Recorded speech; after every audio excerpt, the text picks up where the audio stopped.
Thank you for your kindness, friends. Friends, this is not the speech I wanted to give today, because I believed that Britain needed a Labour government. I still do, but the public voted otherwise last night. Earlier today, I rang David Cameron to congratulate him. I take absolute and total responsibility for the result and our defeat at this election. I'm so sorry for all of those colleagues who lost their seats. Ed Balls, Jim Murphy, Margaret Curran, Douglas Alexander, and all the MPs and indeed candidates who were defeated. They're friends, colleagues and standard bearers for our party. They always have been and they always will be.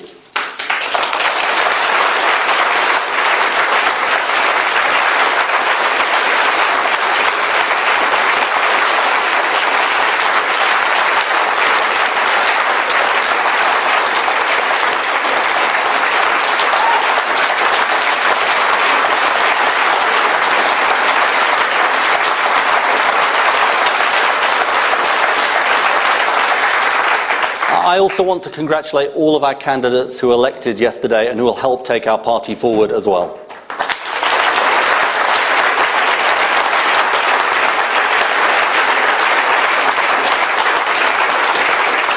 I want to thank those people who ran our campaign.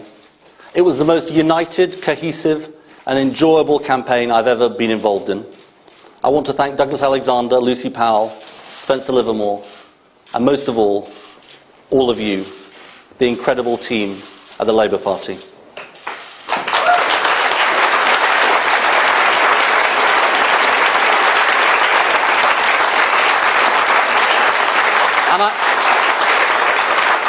I also today want to thank the incredible team of Labour Party members, activists, and all those people who pounded the streets over the past few months.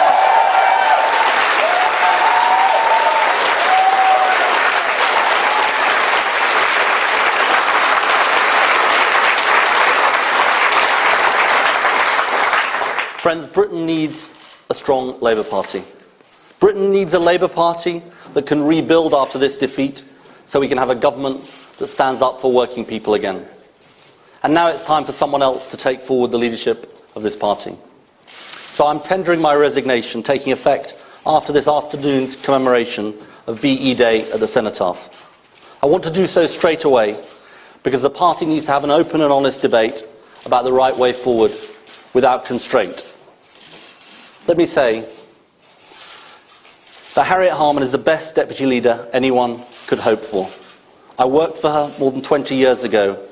I am proud to have had her as my deputy for my term of leadership.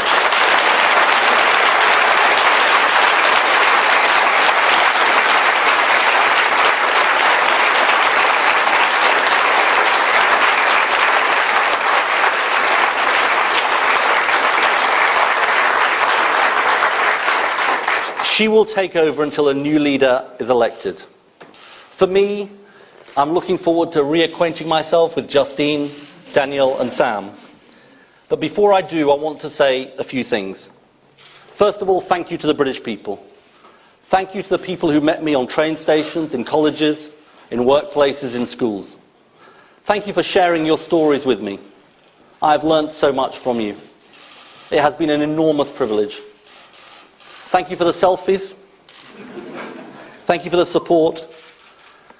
And thank you for the most unlikely cult of the 21st century, Millie fandom.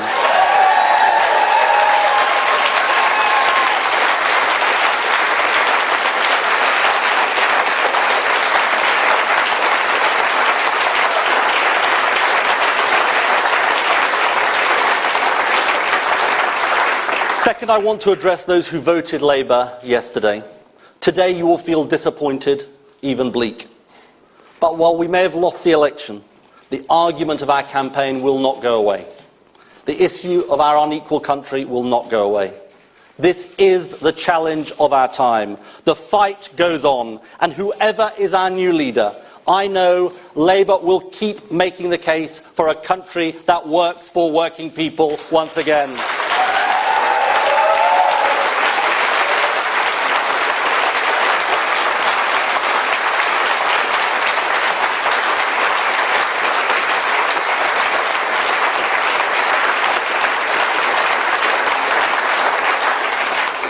Third, I believe in our United Kingdom, not just because it is our country, but because it is the best way of serving the working people of our country. You know, I believe there is more that unites us than divides us across the whole United Kingdom. And all of us, in the months and years ahead, must rise to the challenge of keeping our country together.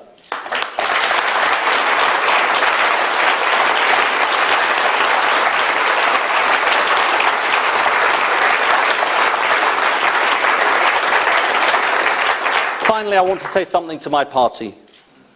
Thank you to you. Thank you for the privilege.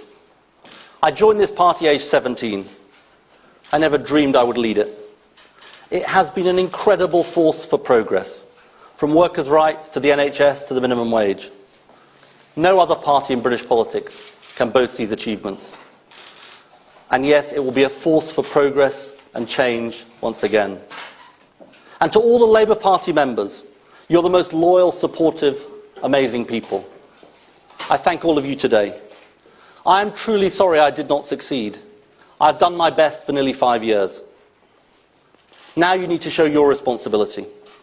Your responsibility, not simply to mourn our defeat, but to pick yourself up and continue the fight. We've come back before, and this party will come back again.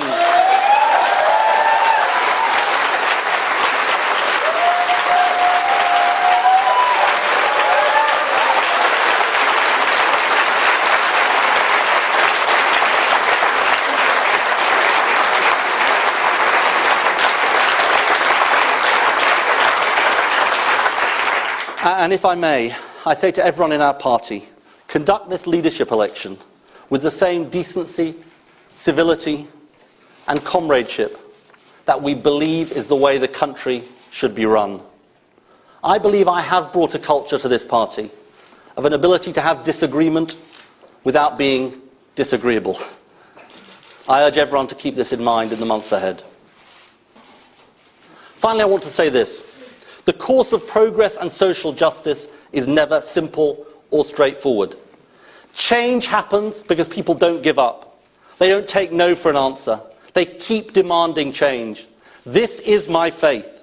When we see injustice, we must tackle it. In a couple of hours, I will no longer be leading this party. But you see, for me, that has never been the only way to achieve change. Because I believe it isn't simply leaders who achieve change. It is people that make change happen. I will never give up on that idea. I will never give up on that cause. I will never give up on fighting for the Britain I believe in. That faith will always be my faith. That fight will always be my fight. That cause will always be my cause. And I will always be there in that cause with all of you. Thank you very much.